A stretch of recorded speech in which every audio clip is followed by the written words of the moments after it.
ఈరోజు మనం ఎగ్జిట్ 8 గురించి మాట్లాడుకుందాం. అంటే గేమ్ గురించి కాదు, కానీ తప్పకుండా దాని గురించి కూడా మాట్లాడుకుందాం. మనం మాట్లాడేది సినిమా గురించి.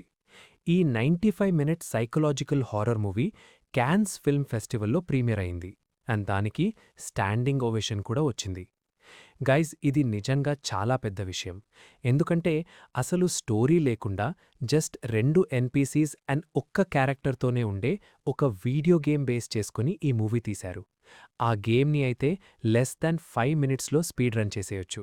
గేమ్ కాన్సెప్ట్ ఏంటంటే, మీరు ఒక హాల్వేలో నడుస్తూ అక్కడ ఏమైనా చేంజెస్ ఉన్నాయా లేదా అని చూస్తూ ఉండాలి. ఏదైనా తేడాగా అనిపిస్తే వెంటనే వెనక్కి తిరిగిపోవాలి. అన్నీ నార్మల్‌గా ఉంటే ముందుకు వెళ్ళాలి. ఇలా 8 టైమ్స్ చేస్తే మీరు బయటకు వెళ్ళిపోతారు. గెంకి కావామొరా ఈ సింపుల్ పాయింట్‌ని తీసుకొని అందరూ ఎప్పుడూ గుర్తుపెట్టుకునేలా ఒక క్రేజీ మూవీగా మార్చారు. అసలు ఈ మూవీ బోరింగ్‌గా ఉంటుంది ఏమో అని డిస్మిస్ చేయడానికి వచ్చిన క్రిటిక్స్ కూడా బయటకు వచ్చేప్పుడు it is one of the most precise horror films in years అని పొగుడుతూ వచ్చారు. సో, మీరు రెడీగా ఉంటే ఈ మూవీ చూశాక మీ మైండ్‌లో వచ్చే డౌట్స్ అండ్ క్వెశ్చన్స్ అన్నిటికీ ఆన్సర్స్ ఇచ్చేద్దాం. ఇంకా ఎవరైనా మూవీ చూడకుండా ఉంటే డైరెక్ట్‌గా స్పాయిలర్ వార్నింగ్ ఇచ్చేస్తున్నా. మళ్ళీ మాకు చెప్పలేదు అని అనుకోకండి. 2023 the journey begins. Exit 8 story అసలు మూవీ రాకముందే నవంబర్ 2023లో స్టార్ట్ అయింది. కోటాకే క్రియేట్ అనే ఒక 1% డెవలప్మెంట్ స్టూడియో స్టీమ్‌లో ఒక హారర్ వాకింగ్ సిమ్యులేటర్ని రిలీజ్ చేశారు. మీరు కరెక్ట్‌గా ఆడితే దీన్ని జస్ట్ 5 మినిట్స్‌లో కంప్లీట్ చేసేయొచ్చు. దీంట్లో ఒక కారిడోర్ ఉంటుంది, అదే మళ్ళీ మళ్ళీ లూప్ అవుతూ ఉంటుంది. అందులో ద వాకింగ్ మ్యాన్ అనే క్యారెక్టర్ మన పక్కనే నడుస్తూ ఉంటాడు. కానీ అప్పుడప్పుడు అతనిలో కొన్ని సటిల్ చేంజెస్ వస్తుంటాయి. కేవలం అతనే కాదు, మన చుట్టూ ఉన్న వాటిలో కూడా చిన్న చిన్న చేంజెస్ ఉంటాయి. అది సీలింగ్ నుండి వచ్చే బ్లడ్ కావచ్చు, లేదా గోలకి ఉన్న పోస్టర్ మీద ఇన్స్ట్రక్షన్ కావచ్చు. ఏదైనా సరే, అది ఎంత చిన్న చేంజ్ అయినా మీరు దాన్ని క్యాచ్ చేసి కరెక్ట్ డెసిషన్ తీసుకోవాలి. చాలా సింపుల్గా ఉంది కదా! ఈ సింప్లిసిటీ వల్లనే గేమ్ రిలీజ్ అయినప్పుడు ఇంటర్నెట్ మొత్తం దీన్నే డిస్కస్ చేసింది. ప్రతి ప్లేయర్కి ఒక యునీక్ ఎక్స్‌పీరియన్స్ ఉండేది. ఇంకా ప్లేయర్స్ లైవ్ స్ట్రీమ్ చేస్తున్నట్లయితే చూసేవాళ్ళకి కూడా వేరువేరుగా అనిపించేది. Everyone is scanning the same corridor at the same time. అందరూ ఒక్కసారిగా బ్రెత్ హోల్డ్ చేసి ప్రతి డీటెయిల్ కరెక్ట్‌గా ఉందా లేదా అని చెక్ చేసేవాళ్ళు. అంటే చూసేవాళ్ళు కూడా డైరెక్ట్‌గా ఆడకపోయినా గేమ్‌లో ఇన్వాల్వ్ అయిపోయి ఆడినట్టే అనిపించేది. ఇక 2024కి వచ్చేసరికి ఎగ్జిట్ 8 PS4 అండ్ PS5లో కూడా లాంచ్ అయింది. మీరు ఎక్స్పెక్ట్ చేసినట్టే స్టీమ్ అండ్ నింటెండో స్విచ్లో దీనికి 1 మిలియన్ డౌన్లోడ్స్ దాటిపోయింది. డైరెక్టర్ కావామురా ఈ గేమ్కి ఎర్లీ ప్లేయర్స్లో ఒకరు. తన ఇంటర్వ్యూస్ చూస్తే మీకు అర్థమవుతుంది తనకి ఈ గేమ్ అంటే ఎంత ఇష్టమో. తను ఈ గేమ్ని రియల్ లైఫ్కి రిలేట్ చేస్తూ ఏమన్నారంటే, ఈ వీడియో గేమ్ చాలా సింపుల్. ఏదైనా అనామలీ లేదా చేంజ్ గమనిస్తే వెనక్కి వెళ్ళాలి, లేకపోతే ముందుకు వెళ్ళాలి.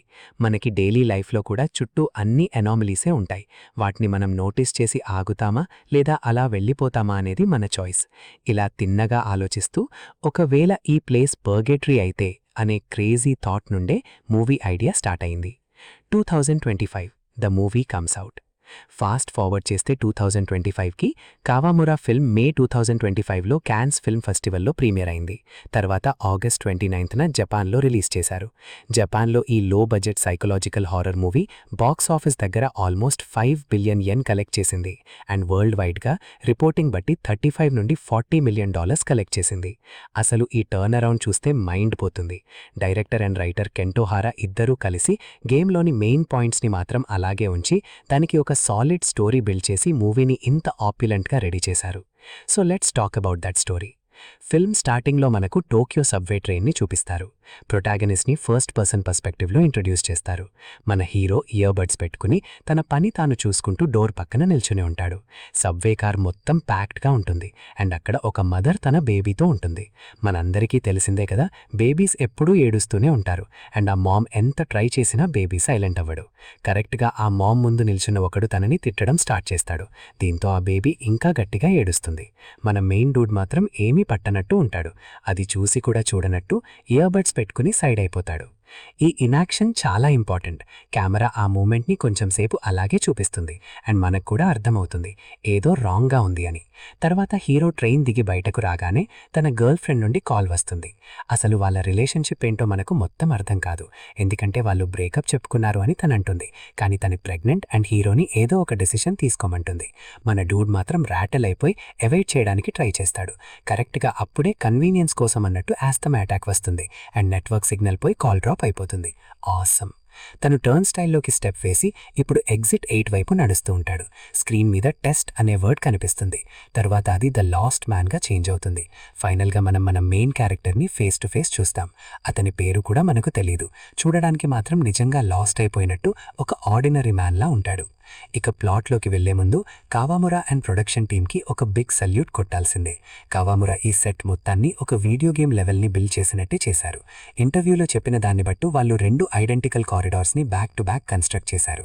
దీనివల్ల సినిమాటోగ్రఫర్ కేఎస్కే ఇమమురా మన లాస్ట్ మ్యాన్ని ఒక లూప్ నుండి ఇంకొక లూప్లోకి కంటిన్యూస్ సింగిల్ టేక్స్లో షూట్ చేయగలిగారు. ఫన్ ఫ్యాక్ట్ ఏంటంటే ఆ కారిడార్స్కి హిచ్కాక్ అండ్ క్యూబ్రిక్ అని నిక్ నేమ్స్ కూడా పెట్టారు.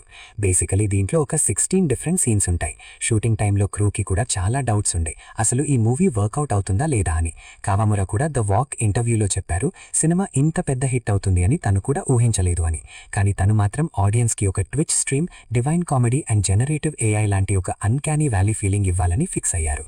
ఇంకా మన వాకింగ్ మ్యాన్ యమాటో కోచి పర్ఫార్మెన్స్ అయితే క్రేజీ ఉంటుంది. తను మూవ్ అయ్యే విధానం చూస్తే అసలు మనిషిలా కాదు, ఒక సీజీ క్యారెక్టర్లా అనిపిస్తాడు. సినిమాలో కోచి ఇచ్చే ఆ భయంకరమైన స్మైల్ అది ఆల్గరిథం జనరేట్ చేసినట్టు ఉండాలి అని కావామురా చెప్పారు. సెట్లో ఉన్న ప్రతి ఒక్కరూ ప్రతి డీటెయిల్ని చాలా అన్కంఫర్టబుల్ లెవెల్కి పుష్ చేశారు. అందుకే మనం మూవీ చూస్తున్నప్పుడు చాలా అనీజీగా ఫీల్ అవుతాం. టు బి ఆనెస్ట్, నేను ఈ మూవీ చూస్తున్నప్పుడు నా కళ్ళని నేనే నమ్మలేకపోయా. నేను కనీసం ఒక 10 సార్లు రివైండ్ చేసి చూసి ఉంటా. నిజంగా అంత ఇంటెన్స్గా ఉంటుంది. ఇక ఆ అనామలీస్ విషయానికి వస్తే, లాస్ట్ మ్యాన్ మొదటి కొన్ని లూప్స్లో ఉన్నప్పుడు థింగ్స్ చాలా సింపుల్గా ఉంటాయి. డోర్ నాబ్స్ కొంచెం వియర్డ్గా కనిపించడం, సీలింగ్ నుండి బ్లడ్ కారడం లాంటివి చూస్తాం. అండ్ అఫ్కోర్స్ మన యమాటో కోచి అసలు కళ్లలో ఎక్స్ప్రెషన్ లేకుండా ఆ భయంకరమైన నవ్వుతో లాస్ట్ మ్యాన్ని ఫాలో అవుతూ ఉంటాడు. దీంతో లాస్ట్ మ్యాన్ ప్రతి చిన్న విషయాన్ని ఒబ్సెసివ్గా ఫోటో తీయడం స్టార్ట్ చేస్తాడు. అండ్ మనం కూడా స్క్రీన్ మీద ఉన్న ప్రతి డీటెయిల్ని స్కాన్ చేస్తూ ఉంటాం. హీరో ఏదైనా డిసిషన్ తీసుకునే ముందు నేను కూడా నా మైండ్లో రేరే వెనక్కి వెళ్ళు అని డిసిషన్ తీసుకుంటున్నాను అనుకో. తర్వాత రౌండ్ 6 వస్తుంది. అప్పుడతని ఫోన్ రింగ్ అవుతుంది. కాల్ చేసేదెవరో కాదు, తన ఎక్స్ గర్ల్ ఫ్రెండ్. అసలు వాళ్ల మధ్యలో ఏం నడుస్తుందో నాకర్థం కావట్లేదు బాస్. అతడు తనతో మాట్లాడుతూ ఒక విషయం చెప్తాడు. ఆ ట్రైన్లో ఉన్న మదర్కి తను హెల్ప్ చేయలేకపోయా కాబట్టి తను ఒక మంచి ఫాదర్ అవ్వలేదో ఏమో అని భయపడుతున్నట్టు చెప్తాడు. అలా మాట్లాడుతూ తిరిగేసరికి అతనికి అండ్ మనకీ కూడా ఒక షాక్ తగులుతుంది. ఆ ఫోన్ కాలే ఒక అనామలీ అండ్ అతడు ఇప్పుడు మళ్ళీ ఎగ్జిట్ 0కి వచ్చేశాడు. ఎగ్జాక్ట్గా ఆ మూమెంట్లోనే మనకర్థమవుతుంది ఇది కేవలం లాస్ట్ మ్యాన్ చుట్టూ ఉన్న డీటెయిల్స్ గురించి మాత్రమే కాదు అని. అతడు సెల్ఫ్గా కూడా ఒక అనామలీ అవ్వచ్చు. అతని ఇంటెన్షన్స్ కూడా మ్యాటర్ అవుతాయి. ఇక్కడే కావామురా ఏం చెప్పాలనుకుంటున్నారో క్లియర్గా అర్థమవుతుంది. Exit 8 is all about attention. మన డైలీ లైఫ్లో మనం వాటిళ్ల మీద అటెన్షన్ పే చేస్తున్నామనేది ఒక మారల్ యాక్ట్. అది లేకుండా మీరు గేమ్లో ముందుకు వెళ్లలేరు, రియల్ లైఫ్లో కూడా ముందుకు వెళ్లలేరు. ఈ కారిడార్ నెంబర్ ఎలా అయితే మీరు సరిగ్గా చూడకుండా నడుస్తే పెరగడో, అలాగే మీరు సరిగ్గా ఆలోచించకుండా బ్రతికితే ఒక మంచి పర్సన్ అవ్వలేరు. లైఫ్లో మనకంటూ కొన్ని వాల్యూస్ ఉండాలి. మనం తీసుకునే ప్రతి కాల్ మీద మనకు నమ్మకముండాలి. ఒకవేళ అది తప్పైతే ఆ కాన్సిక్వెన్సెస్ని ఫేస్ చేయడానికి కూడా రెడీగా ఉండాలి. ఇక ఆ పిల్లాడి విషయానికి వస్తే అసలు ఏంటి అతని స్టోరీ? లేటర్ లూప్స్లో ఆ బాబు కారిడార్ మధ్యలో కనిపించేసరికి మనమందరం వచ్చేసాడింకో అనామలీ అని ఫిక్స్ అయిపోతాం. మన లాస్ట్ మ్యాన్ కూడా ఆ పిల్లాడ్ని చూసి అనామలీ అనుకుంటాడు. కాని కట్ చేస్తే అతడు అనామలీ కాదు. స్టార్టింగ్లో మనం ద వాకింగ్ మ్యాన్ని ఒక నార్మల్ ఎన్పీసీ అనుకుంటాం కదా, కాని నిజానికి అతడు కూడా మన హీరోలాగే ఈ ఎగ్జిట్ 8లో ట్రాప్ అయిన ఒక నార్మల్ పర్సన్. అండ్ ఆ పిల్లాడు ఈ వాకింగ్ మ్యాన్తోనే నడుస్తూ ఉంటాడు. కాని ఇక్కడే ఒక ట్విస్ట్ ఉంది. ఆ వాకింగ్ మ్యాన్ ఆ పిల్లాడు ఏం చెప్పాలనుకుంటున్నాడో ఎప్పుడూ పట్టించుకోడు. అతని ఎమోషనల్ రెగ్యులేషన్ ఎంత వర్స్ట్గా ఉంటుందంటే ఆ చిన్న పిల్లాడి ముందే చాలాసార్లు ఫ్రస్ట్రేటెడ్గా బిహేవ్ చేస్తూ ఉంటాడు. సో ఆబ్వియస్గా ఆ పిల్లాడు అతనితో మాట్లాడాడు, కానీ హెల్ప్ చేయడానికి మాత్రం ట్రై చేస్తూనే ఉంటాడు. బట్ ఈ అడల్ట్ మాత్రం అస్సలు కేర్ చేయడు. ఇక ఒక లూప్లో ఈ వాకింగ్ మ్యాన్ అండ్ ఆ పిల్లాడికి ఒక హైస్కూల్ గర్ల్ ఎదురవుతుంది. తను వాకింగ్ మ్యాన్ లూప్లో ఒక ఎన్పీసీ, కాని ఈసారి తను ఆగి అతనితో మాట్లాడుతుంది. ఒక పాయింట్లో తను వాకింగ్ మ్యాన్ని అడుగుతుంది, బయట అంతా హెల్లా ఉంటే అసలు నువ్వు ఎందుకు బయటకు వెళ్లాలనుకుంటున్నావని. నేను వెంటనే వీడియో రివైండ్ చేసి వాకింగ్ మ్యాన్ టైటిల్ కార్డ్ చూసా. గైస్, షాక్ అయ్యా. ఫస్ట్ టైటిల్ కార్డ్ హెల్ అని వచ్చి తర్వాత ద వాకింగ్ మ్యాన్గా మారుతుంది. నేను స్క్రీన్ వైపు ఆ డికాప్రియో మీమ్లాగే చూస్తూ ఉండిపోయా. కావామురా నిజంగా జీనియస్ అంతే. ఎనీవే, ఆ గర్ల్ మాటలకి భయపడి వాకింగ్ మ్యాన్ అండ్ ఆ పిల్లాడు తిరిగేసరికి వాళ్ల ముందు బయటకు వెళ్లే ఎగ్జిట్ 8 స్టేర్స్ కనిపిస్తాయి. వాకింగ్ మ్యాన్ ఆ పిల్లాణ్ణి కూడా లక్కెళ్లాలని ట్రై చేస్తాడు, కాని ఆ బాయ్ రాను అని రిఫ్యూజ్ చేస్తాడు. దీంతో ఆ గై పిల్లాణ్ణి ఒక్కసారిగా వదిలేస్తే వాడు మూతి మీద పడి దెబ్బ తగులుతుంది. ఎట్లీస్ట్ సారీ కూడా చెప్పకుండా మన వాకింగ్ మ్యాన్ ఆ మెట్ల నుండి బయటకు వెళ్ళిపోతాడు. కాని ఆ పిల్లాడు మాత్రం వెనక్కి తిరిగి వెళ్ళిపోతాడు, ఎందుకంటే ఆ స్టేర్స్ నిజంగా ఒక అనామలీ. అండ్ నెక్స్ట్ టైం మనం వాకింగ్ మ్యాన్ని చూసినప్పుడు అతడు మన లాస్ట్ మ్యాన్ లూప్లో ఒక ఎన్పీసీగా మారాడు. లాస్ట్ మ్యాన్ ఆ పిల్లాణ్ణి మీట్ అయ్యి ఇద్దరూ కలిసి నడవడం స్టార్ట్ చేస్తారు. తను ఒక హారిబుల్ డాడ్ అవుతానేమో అని లాస్ట్ మ్యాన్ భయపడినా ఆ వాకింగ్ మ్యాన్ కంటే ఈ పిల్లాడుతోనే చాలా మంచిగా ఉంటాడు. అండ్ మనకేం తెలుస్తుందంటే ఆ పిల్లాడు తన మదర్ తనని కెత్తుకుంటుంది అన్న ఆశతో కావాలని దూరంగా వెళ్ళిపోతాడు. అలా వెళ్ళి ఈ ఎగ్జిట్ 8లో ట్రాప్ అయిపోతాడు. మళ్ళీ చూడండి, అటెన్షన్ అనే పాయింట్ ఇక్కడ బ్యాక్ వచ్చింది. ఆ పిల్లాడికి వాళ్ళ మదర్ అటెన్షన్ కావాలి. ఒక రకంగా లాస్ట్ మ్యాన్కి ఆ పిల్లాడిలో ఏదో కనిపిస్తుంది. సో ఇద్దరూ కలిసి ఒక టీంలా మారతారు. ఇద్దరూ కలిసి ప్రతి డీటెయిల్ని చెక్ చేసుకుంటారు. హీరో ఆ పిల్లాడిని బలవంతంగా లాక్కెళ్లడు, బదులుగా ప్రతి విషయం చెక్ చేసి ముందుకు వెళ్తారు. దీంతో కౌంటర్ పెరుగుతూ ఉంటుంది. తర్వాత మనకు ఒక క్యాటస్ట్రాఫిక్ ఫ్లడ్ చూపిస్తారు. ఆ పిల్లాడు కింద పడిపోతాడు, కాని మన లాస్ట్ మ్యాన్ మాత్రం అక్కడ్నుండి పరిగెత్తకుండా ఆ బాబుకి హెల్ప్ చేస్తాడు. తన సేఫ్టీ గురించి అస్సలు పట్టించుకోకుండా పిల్లాడిని ఆ బ్యానర్ డైరెక్షన్ చూపించే రాడ్కి హ్యాంగ్ చేస్తాడు. తను ఆల్మోస్ట్ డ్రౌన్ అయిపోతున్న టైంలో తన గర్ల్ ఫ్రెండ్ అండ్ ఫ్యూచర్లో వాళ్ళకి పుట్టే బేబీ గురించి ఆలోచిస్తాడు. లాస్ట్ మ్యాన్ మళ్లీ కళ్ళు తిరిగేసరికి అతడు ఎగ్జిట్ 7లో ఉంటాడు. ఇక అక్కడ అనామలీస్ ఏమీ లేకపోవడంతో ఎగ్జిట్ 8 రీచ్ అయ్యి బయటకు వెళ్ళిపోతాడు. ఆ పిల్లాడు కూడా సేఫ్గా బయటకు వచ్చేస్తాడు.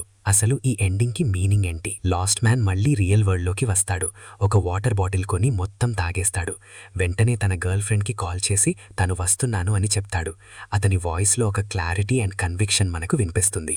మళ్లీ ట్రైన్ ఎక్కుతాడు అండ్ మూవీ స్టార్టింగ్లో చూసిన సీన్ మళ్లీ రిపీట్ అవుతుంది. అదే మదర్ బేబీ ఏడుస్తూ ఉంటుంది అండ్ ఆ మ్యాన్ తిట్టడం స్టార్ట్ చేస్తాడు. కానీ ఈసారి మన హీరో ఇగ్నోర్ చేయడు. ఇయర్ బడ్స్ పీకేసి కళ్లలో నీళ్లతో వాళ్ల వైపు తిరుగుతాడు. అతడు ఏం చేశాడు లేదా ఏం మాట్లాడలేదు అని చూపించకుండానే మూవీ ఎండ్ అయిపోతుంది. కానీ అదే చాలు. ఆ ఒక్క టర్న్ చాలా పెద్దది. అదే రియల్ ఎగ్జిట్ 8. సో మ్యాటర్ ఏంటంటే ఆ పిల్లాడు నిజమైన బాయ్ అయ్యుండొచ్చు, లేదా తన గర్ల్ ఫ్రెండ్తో తనకి పుట్టబోయే బేబీకి ఒక ప్రొజెక్షన్ అయ్యుండొచ్చు. ఫ్లడ్ వచ్చినప్పుడు ఆ బాయ్ని సేవ్ చేయడానికి హీరో లిఫ్ట్ చేస్తాడు చూసారా, అదే అతడు లైఫ్లో తీసుకోవాల్సిన రియల్ చాయిస్. స్కేర్ అవ్వకుండా, తప్పించుకోకుండా ఫైనల్గా ఒక డిసిషన్ తీసుకుంటాడు. నేనైతే దీన్ని ఇలాగే చూస్తున్నాను. ఇక మీరు ఈ మూవీలోని రిలీజియస్ సింబలిజంని అబ్జర్వ్ చేస్తే కొన్ని కొత్త విషయాలు బయటకు వస్తాయి. మూవీలో నెంబర్ 8కి చాలా ఇంపార్టెన్స్ ఉంది అండ్ అదే 8 బుద్ధిజంలో కూడా చాలా కీ రోల్ ప్లే చేస్తుంది. అది 8 ఫోల్డ్ పాత్ని రిప్రజెంట్ చేస్తుంది. Right view, intention, speech, action, livelihood, effort, mindfulness and concentration. దీనివల్ల మనిషి సంసార అనే సైకిల్ నుండి ఎస్కేప్ అయ్యి నిర్వాణ పొందవచ్చు. మూవీ ట్యాగ్లైన్ ఎంటర్ ద లూప్లో ఉన్న ఓఓస్ని ఇన్ఫినిటీ సింబల్లా చూపించడం కూడా ఇంటెన్షనలే. ఎందుకంటే అది ఒక కౌంట్ డౌన్కి అండ్ ఇటర్నల్ సైకిల్కి మధ్యలో లైన్ని బ్లర్ చేస్తుంది. మీకు బుద్ధిజం గురించి ఐడియా ఉంటే అందులో వాళ్ళ హెల్, నరక అనేది కేవలం మిస్టేక్స్ని నేర్చుకుని రెక్టిఫై చేసుకోవడానికి ఒక ప్లేస్ అని చెప్తారు. ఫ్యాన్స్ థియరీ ప్రకారం కావామురా ఈ రిలీజియస్ నాట్స్తోనే ఈ పాయింట్ చెప్పాలనుకుంటున్నారు. మీరు మిస్టేక్స్ నుండి నేర్చుకుంటే నెక్స్ట్ లెవెల్కి వెళ్తారు, లేకపోతే అందులో పడిపోయి ఒక ఎన్పీసీలా లేదా అనామలీలా మిగిలిపోతారు.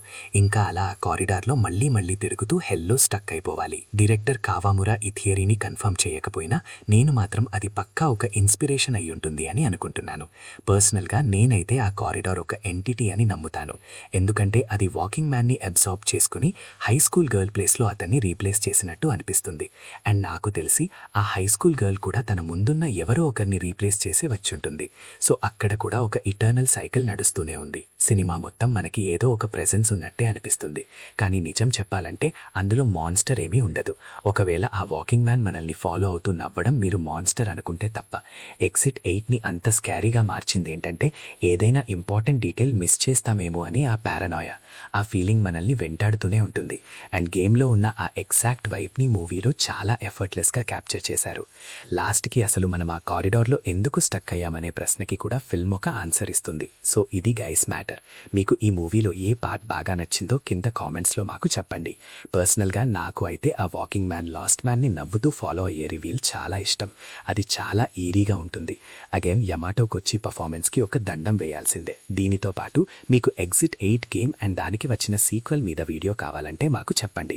లైక్ చేయడం, సబ్స్క్రైబ్ చేయడం అండ్ ఆ బెల్ ఐకాన్ కొట్టడం మాత్రం మర్చిపోకండి. మా వీడియోస్ని షేర్ చేయండి. మళ్ళీ నెక్స్ట్ వీడియోలో కలుద్దాం. Bye bye.